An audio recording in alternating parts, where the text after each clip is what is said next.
Every story is a door. You came here because there's a door calling your name. The orb sees everything. It knows what you need. It has chosen. I only retell.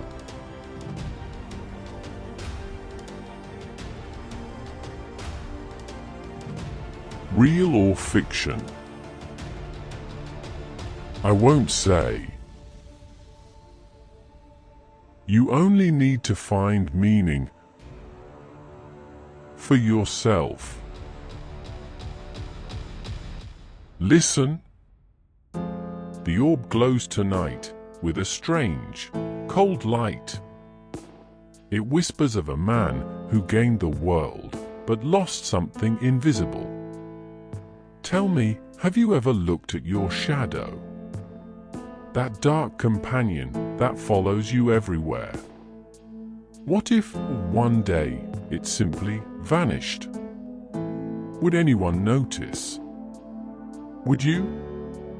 Tonight, the orb reveals a tale of a man named Jonathan Mercer, a businessman standing at the edge of ruin who met a stranger in a forgotten bar.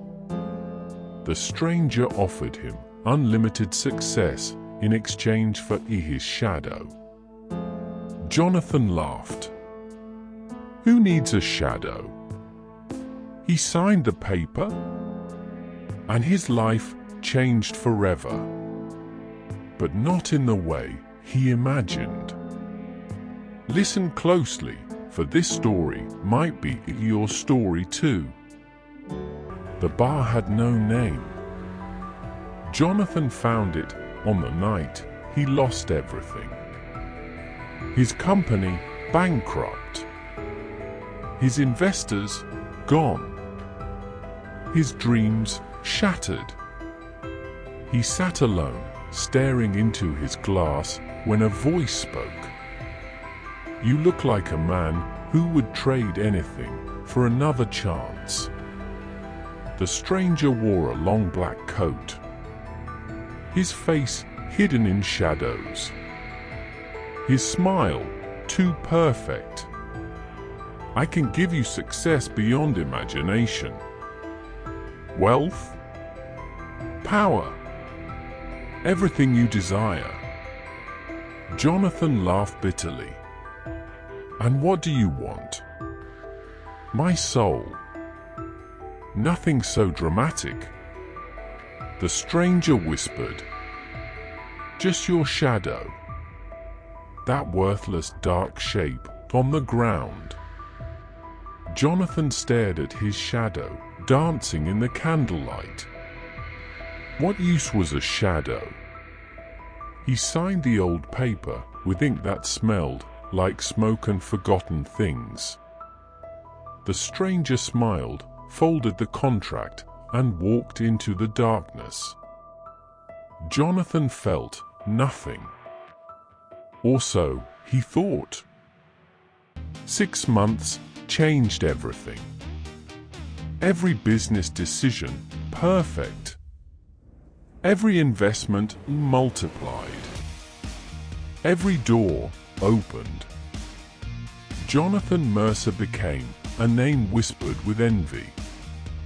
Magazines called him a genius. Banks begged for his partnership. The world bowed. But one morning, standing by the window, sunlight pouring in, he looked down. No shadow. The floor was bright, where darkness should have been. He moved his hand. Nothing followed. At first, he laughed nervously. A trick of light.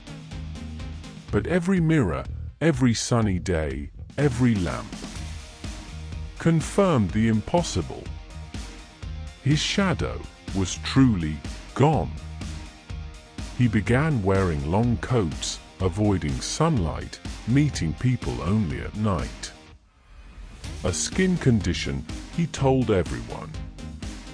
They nodded, but their eyes said something else.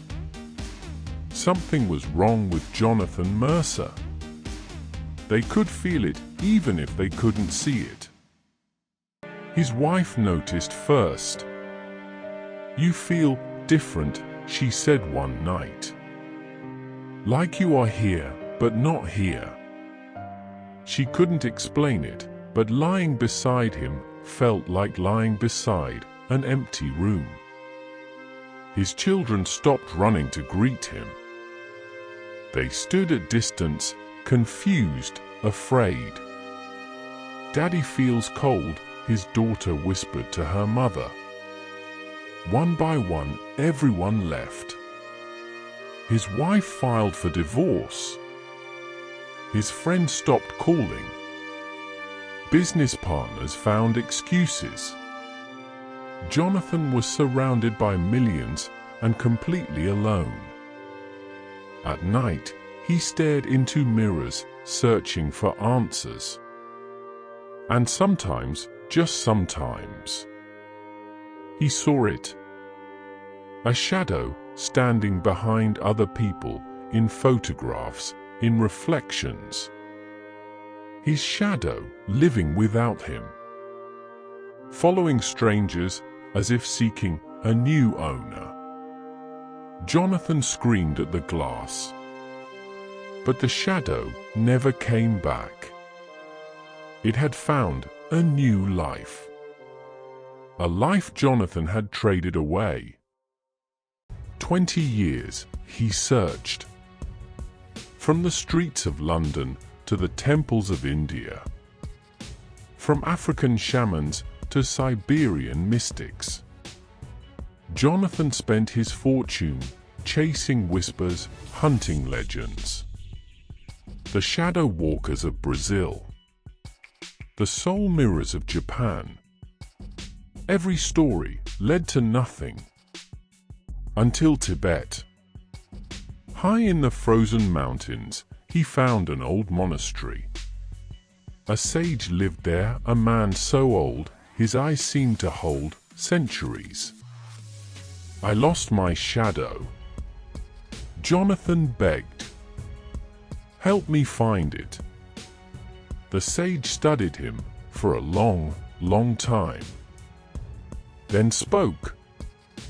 "Your shadow is not lost. You gave it to ambition.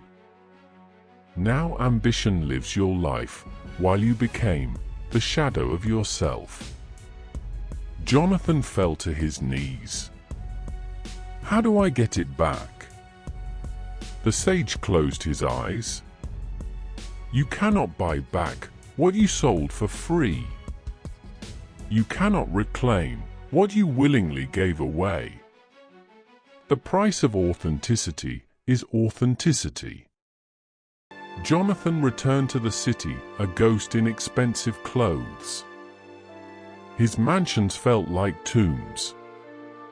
His cars like coffins on wheels. He had everything and nothing. On his final night, he sat by the window. The moon cast silver light across the floor. Where his shadow should have been, there was only emptiness. He understood now. The stranger had not stolen his shadow. Jonathan had given away his authentic self, his true identity, the part of him that was genuinely him. He chased someone else's definition of success. Wore masks so long, he forgot his face. Became a reflection of expectations instead of a person. Jonathan Mercer died that night, surrounded by gold and infinite silence. They found him smiling. Perhaps, in death, his shadow finally returned. Or perhaps, he finally stopped looking. The orb grows dim now, but its message burns bright. The shadow represents authenticity. The true self that walks with you, invisible yet essential. When you trade your genuine self for success defined by others. When you wear masks so long, you forget your face. You don't lose anything visible. You lose yourself. Ask yourself tonight, are you living? Or are you merely the shadow of who you should be? Are you chasing your dreams? Or someone else's? The orb has spoken. The choice, as always, is yours. Until the orb glows again, may your shadow always walk beside you.